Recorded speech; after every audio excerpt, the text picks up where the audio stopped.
I should have known something was off when Madison started wearing perfume she never used before, the one I told her I always associated with intimacy. "It's just a new phase," she'd said with a casual shrug, brushing her long coppery curls behind her shoulder like she always did when she was deflecting. But it wasn't the perfume. Not really. It was the look in her eyes. You know how you can tell someone is looking through you, not at you? That's what it was like with her. My best friend of 9 years. My soul sister. My ride or die. And yet, she was drifting. And so was Ethan. It was a Tuesday when everything began unraveling. I was sitting in my car, parked outside our favorite cafe, holding my phone in both hands, debating whether to open the message I wasn't supposed to see. I had picked up Ethan's phone by mistake 2 nights ago when we were at my apartment. Identical black cases. I hadn't realized it wasn't mine until I saw the wallpaper, his stupid Ford Mustang on a cloudy day, the same car he babied more than our relationship. But before I could lock it again, a message had popped up on the screen. Madison. Same time tomorrow? I can't stop thinking about last night. My fingers froze. There are moments in life that feel like they split your soul into before and after. That text was mine. I didn't open it. I didn't confront. I just held the phone like it was radioactive and waited until he came back from the kitchen, smiling with 2 mugs of coffee like nothing in the world had shifted. I said nothing that night. Or the next. But now, sitting here outside the cafe, seeing the 2 of them through the window laughing like they hadn't stolen something sacred, I knew the silence had turned into something darker. Something alive. Growing inside me like vines of rot. I should back up. My name is Avery Morgan, 27, marketing strategist for a rising tech brand in Austin, Texas. I had a plan, career growth, build equity in a startup, and eventually start my own boutique agency. Madison Hale was my best friend from college. She had always been the wild one, the fearless spirit with a magnetic laugh and a dangerously impulsive heart. We were the odd pair, her, unpredictable and flashy, me, practical and grounded. But it worked. At least, I thought it did. Ethan James came into the picture 2 years ago. He wasn't exactly a Prince Charming, but he was loyal, or so I believed, and he made me feel like I was enough. He noticed the things most people missed. The way I tugged my sleeve when I was nervous. How I hated cucumber in my salads. How I always cried during that one Coldplay song, no matter how many times I heard it. And for the first year, he loved me like no one else had. But then came the shifts, the subtle digs, the quiet dinners, the excuses. And Madison, she started showing up more often. At my apartment. At his place. Texting him memes before me. Tagging him in stories. It started as friendship, she claimed.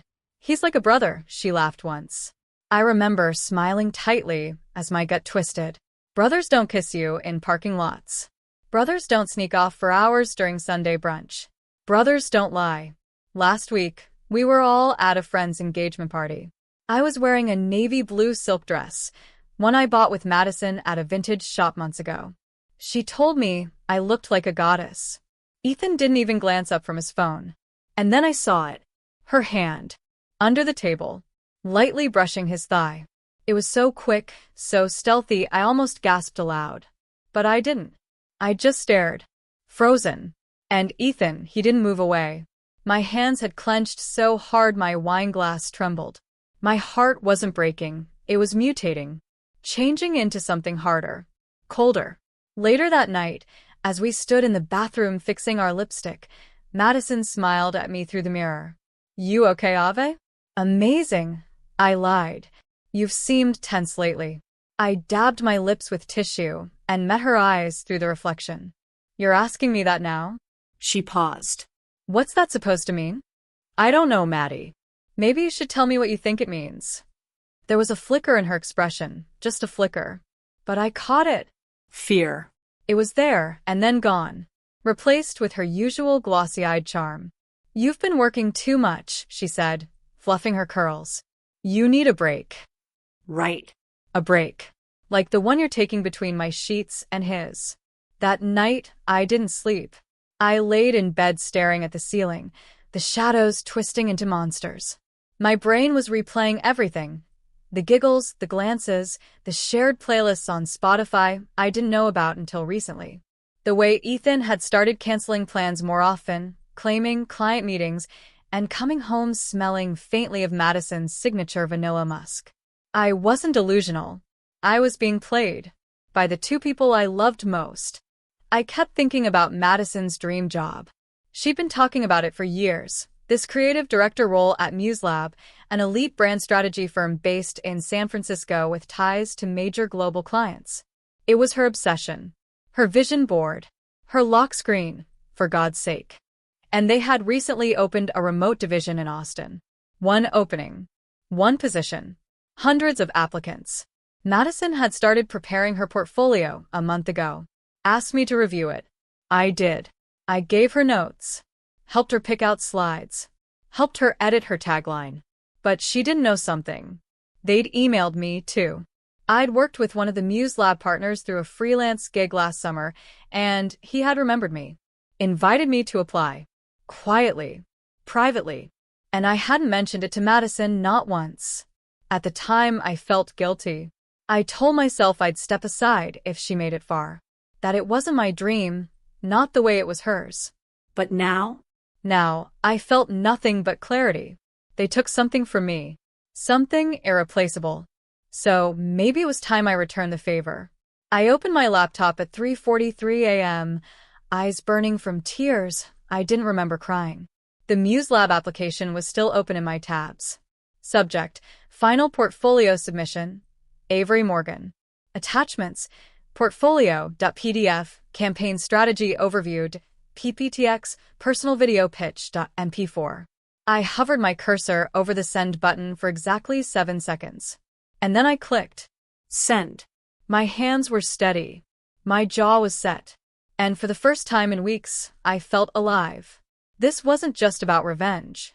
It was about reclaiming power. About making sure they never saw me the same again. 2 days later, Ethan officially ghosted me. No calls. No explanation. Just gone. And Madison? She didn't even bother to lie anymore. Her Instagram story told me everything I needed to know. A boomerang of them at brunch. His arm around her. Her caption: Sometimes the best love comes when you least expect it. I stared at it until the image blurred. Then I smiled. Good. Let her have him. Because soon, I'd have everything she ever wanted.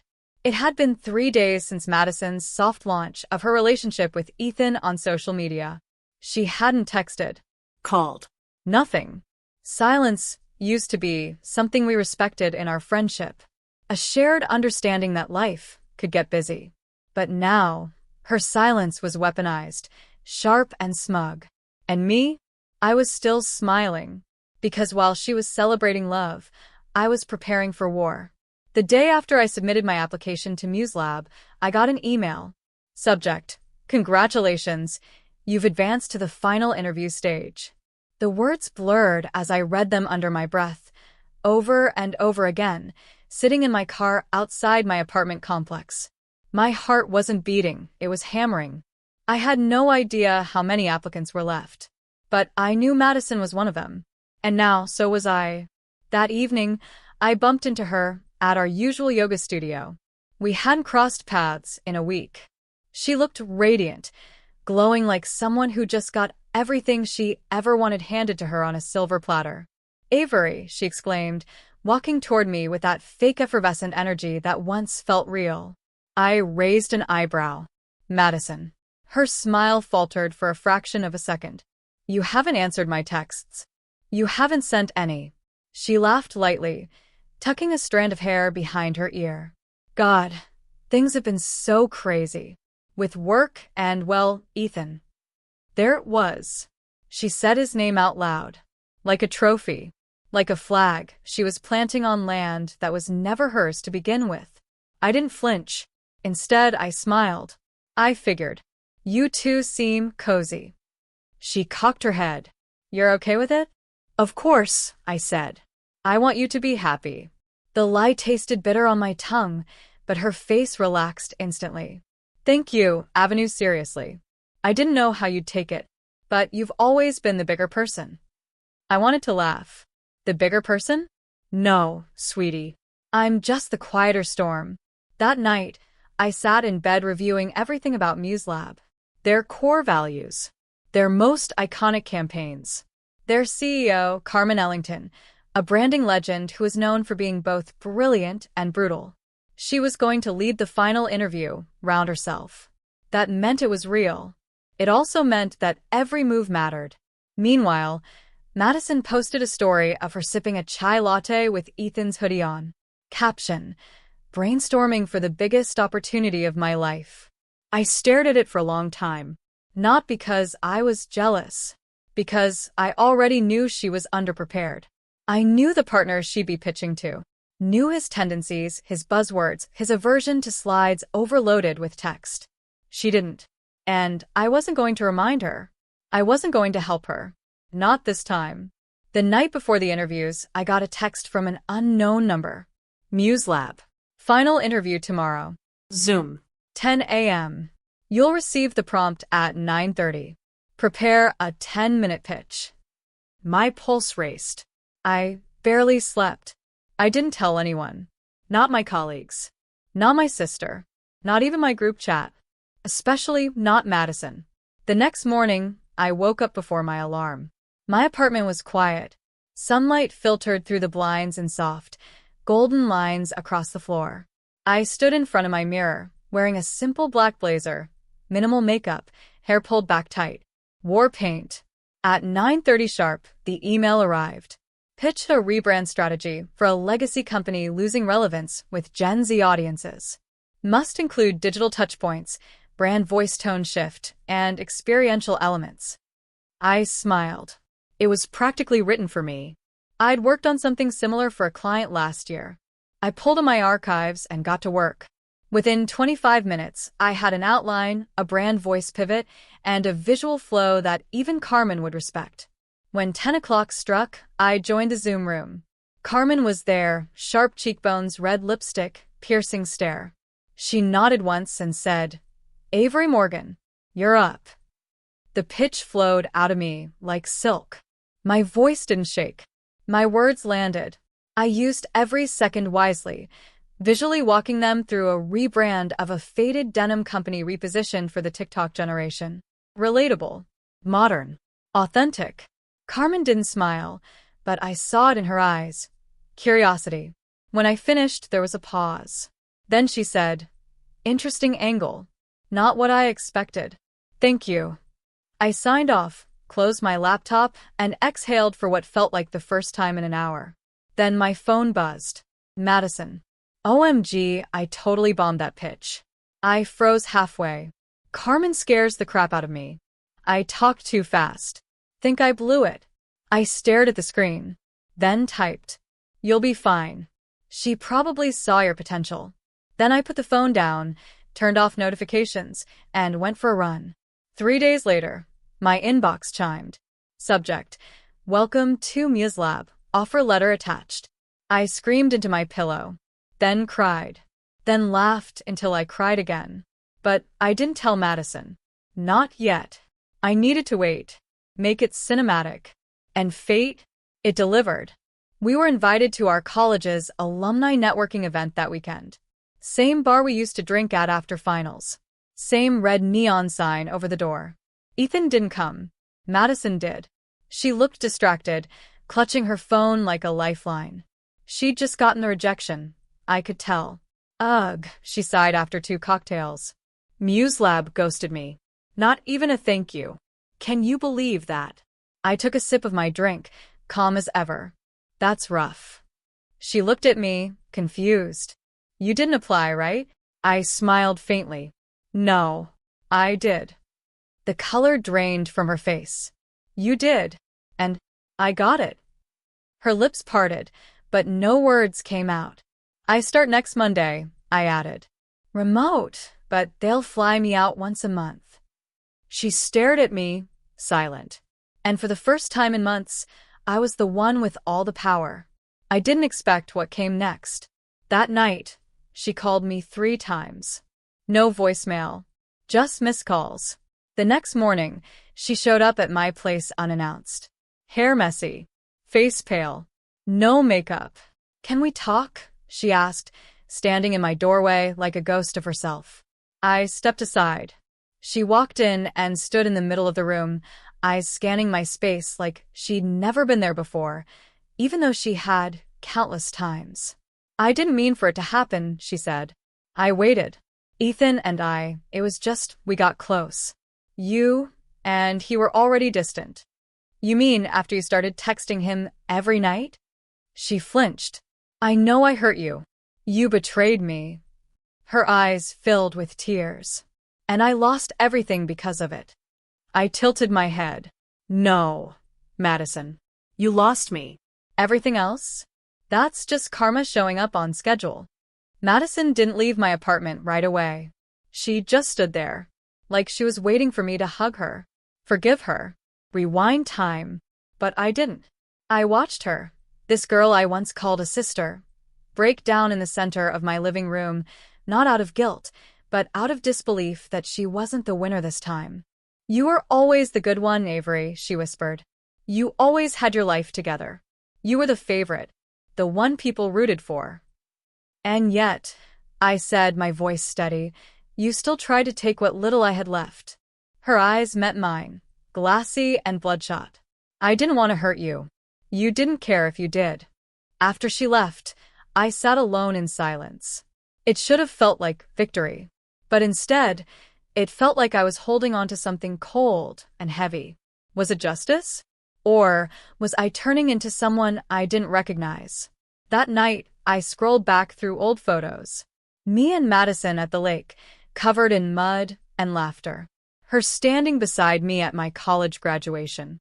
Us curled up watching trash TV in my dorm room, splitting a pint of cookie dough ice cream. Where did that version of her go? Where did I go? The next week, I had my first onboarding call with MuseLab. Carmen wasn't on it, but the VP of Strategy, Jonas Ward, was. Suave. Direct. A bit smug. Halfway through the call, he said something that made my stomach twist. Avery, I have to say, your portfolio stood out. I almost missed your submission. Honestly, someone on our review team had accidentally marked it as spam. I blinked. Seriously? He nodded. Yeah, weird, right? Luckily, I checked that folder every day. When I saw your name and your reel, I knew we had to push you forward. Something cold slithered down my spine. Do you know who flagged it? I asked slowly. He shrugged. Our system doesn't track that. But I doubt it was on purpose. Probably a glitch. Except I knew it wasn't a glitch. Because the only person who knew exactly when I submitted was Madison. That night, I dug deeper. I went back to my email submission receipt. And something clicked. The timestamp of the confirmation email was 2 minutes after I'd forwarded a draft of my pitch deck to Madison months ago, back when we were sharing ideas and supporting each other's careers. At the time, she said she loved my vision but thought I should hold off submitting until I polished it more. She even offered to review it again later that week. But instead, she'd taken my idea and submitted her own application the same day. The betrayal was deeper than I'd known. She didn't just steal Ethan. She tried to erase me completely. For the next few days, I spiraled. I couldn't focus at work. I replayed every conversation. Every smile that was secretly a smirk. Every "I'm so proud of you," that masked jealousy. Every "you deserve the best," that really meant, but I want it more. Had she always been this way? Had I just never seen it? Things came to a boiling point when I got an email from an unknown address. Subject: You should know who you're working with. Attached was a screenshot of a Slack message between Madison and someone named Kyle H. Madison. So annoyed. She submitted it after I told her not to, thinking of flagging it. I deserve this more than she does anyway. Kyle. She's your best friend, right? Madison. Not anymore. My breath caught in my throat. It wasn't just a suspicion. It was truth, written in black and white. She had tried to sabotage me. She'd said it out loud. And someone had seen it and decided to tell me. I stared at the email, hands shaking. I wanted to scream. I wanted to drive to her apartment and throw the screenshot in her face.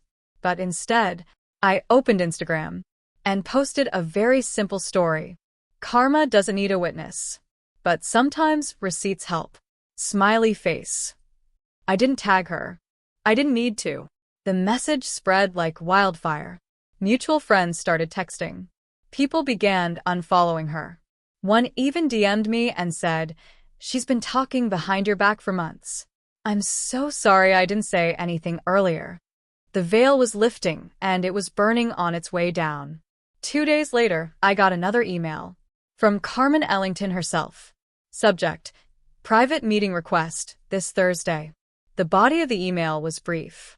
Just a Zoom link and the sentence: "We need to talk." My stomach flipped. I joined the call on time. Carmen appeared instantly, as sharp as ever. She didn't smile. "Ms. Morgan," she said, "it's come to our attention that you may have been the victim of internal interference during the application process." My heart pounded. "I want you to know we take this seriously," she continued. "What happened should not have happened, and it will be addressed internally." I appreciate that," I said.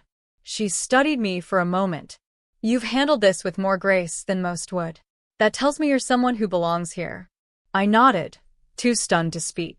Then she added, almost as an afterthought, "Oh, and Ms. Lane will not be considered for future MuseLab opportunities. We've updated her file accordingly." I felt the words land like thunder in my chest. It was done. She was blacklisted. And she didn't even know it yet. That night, I went out with my coworkers to celebrate the completion of our first campaign sprint. I laughed more than I had in months. Ate fries I didn't need. Drank one too many cocktails. Danced under fairy lights. But even in the joy, there was a shadow. A weight I couldn't name. I realized then, I hadn't just lost Madison. I had lost the girl who used to believe people like her were incapable of betrayal. That kind of innocence doesn't come back. It dies once, and stays buried. Back at home, I checked my phone. One new voicemail from Madison. I played it, heart already bracing. "I saw your story. People are turning on me. I didn't know it would go this far. I was scared, okay? You were always better than me. Everyone saw it. Ethan saw it too. I just wanted to win for once. I didn't mean for it to go this far." Her voice cracked. But I felt nothing. Because apologies built on exposure, not regret, aren't apologies. They're damage control. And I wasn't her PR team. I deleted the voicemail, without listening to the rest. The weeks that followed were quiet. Too quiet. Madison didn't call again. She didn't text. She didn't show up at my door with excuses or tears. But I knew she was out there, watching, waiting. And I knew I hadn't seen the last of her. Until one Friday night, around 11 p.m., I heard a knock on my apartment door. A soft knock. Not hurried. Not angry. I checked the peephole. And there she was. Mascara smudged. Hair tangled. Drenched from the rain. A pathetic, soaking shadow of the girl I once knew. I hesitated. Then, against all better judgment, I opened the door. She looked up at me, eyes bloodshot and hollow. I don't know where else to go," she whispered. I stood silent, heart cold. "Everyone's gone, Avery," she said. "Ethan left. My friends won't speak to me. People at work think I'm toxic. It's like I don't exist anymore." I crossed my arms. "That's what happens," I said softly, "when you burn every bridge and dance in the ashes." She walked inside without waiting for an invitation, dripping water onto my hardwood floor. "I didn't know how bad it would get," she said, pacing like a caged animal. I thought people would understand." "You thought they'd side with you?" I corrected. "I didn't mean for this to be war," she cried. "We were best friends." "No," I said, voice like steel. "We were best friends. Until you looked me in the eye, smiled, and slid a knife between my ribs." Her face contorted. "It wasn't like that, wasn't it?" I stepped forward. "You sabotaged my career. You slept with my boyfriend. You stole my idea and tried to erase me from my own life." Tears spilled down her cheeks. "I was jealous, okay? You were always so perfect. Everyone loved you. I just wanted a piece of it." "You didn't want a piece," I snapped. "You wanted all of it. And you were willing to destroy me to get it. Silence fell. Thick. Final. She collapsed onto my couch, trembling. I've lost everything, she said. Everything I worked for. Everyone I love. Even Ethan. My jaw tightened. You still loved him? She looked up. No. Not really. He was just validation. Proof that I could have what you had. I felt sick. Because it confirmed what I'd feared for so long. I wasn't just collateral damage in a love triangle. I was the target. She dug into her coat pocket and pulled out a small velvet pouch. I came to return this, she said. She placed it on my coffee table. I recognized it immediately. The silver locket she'd lost in college. The one I gave her the night I got my scholarship. She'd worn it for years, until one day she didn't. I never asked why. Now I knew, because somewhere along the way, our friendship had become a game to her. And trophies lose value once the winner is crowned. I don't want your apology, I said. And I don't want your guilt. She looked up. Then what do you want? I stared her down. I want to never see you again. Her lips parted like she might protest. But she didn't. Because she knew there was nothing left to say. She stood up slowly. Rainwater still dripping from her coat. Goodbye, Avery, she whispered. Goodbye, Madison. And just like that, she left my life. For real this time. The door clicked shut, and I felt free. But also empty. Because healing is rarely neat. It's jagged and slow, and wrapped in layers of grief. I curled up on the couch and let the silence hold me. Not because I was sad, but because I needed to mourn the girl I used to be. 3 weeks later, a message popped into my MuseLab inbox. From Carmen Ellington. Subject: quick feedback. I opened it immediately. Avery, your performance these last few weeks has been exceptional. Your strategic clarity and campaign execution are beyond your level of experience. I want to fast-track you to a leadership role. Let's discuss Monday. I sat frozen for a moment. Then I smiled. Not because I was winning, but because I was finally leading my own story. That weekend, I attended a creative conference in Chicago. A panelist, an award-winning director, talked about ambition, betrayal, and navigating toxic relationships in high-performance spaces.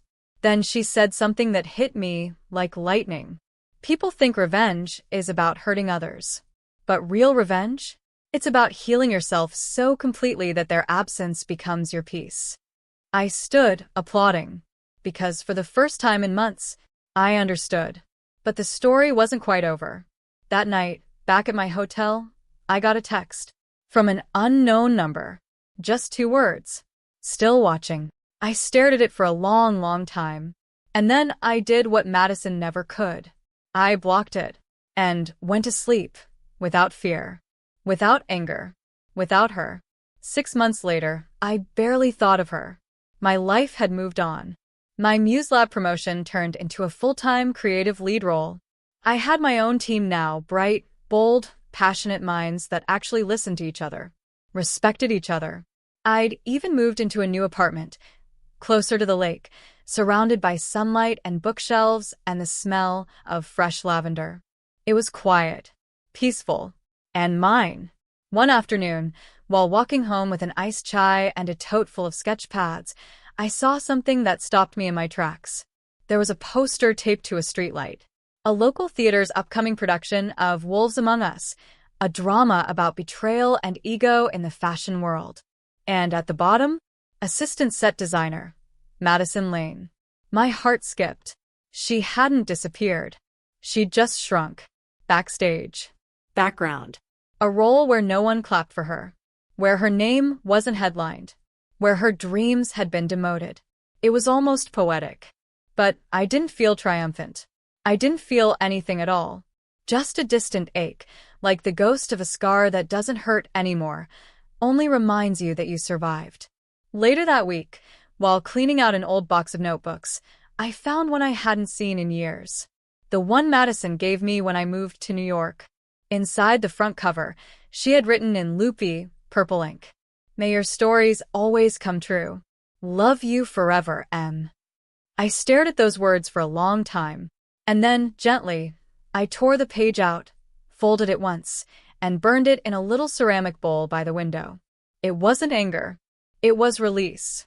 That night, I sat down to draft the pitch for my first solo campaign under Muse Lab's leadership track. The theme? When the mask slips, the truth roars. I wrote with fire, with clarity, with scars turned to gold. Every word I typed reminded me that I hadn't just survived the betrayal, I'd transformed because of it. A week later, I flew to LA for a conference. During the Q&A panel, a young intern raised her hand. She looked nervous. Shaky. I know this might sound personal, she said, but how do you recover when someone you trusted completely destroys you? The whole auditorium went still. All eyes turned to me. I smiled softly and leaned into the mic. You don't recover overnight, I said. You bleed. You scream. You ache. But then you start again. You rebuild. And if you're lucky, you grow into someone even you never saw coming. The girl teared up, and suddenly so did I. Back in New York, as the season shifted to autumn, I began a new ritual. Every Sunday morning, I'd walk to the Brooklyn flea market, sip coffee, and sketch strangers, capturing little stories in silence. One morning, I spotted a woman sitting alone on a bench. Thin coat, hair tied back in a rough knot, eyes darting across the crowd. She looked familiar, but faded. I walked past without stopping. Madison didn't recognize me. Or maybe she did.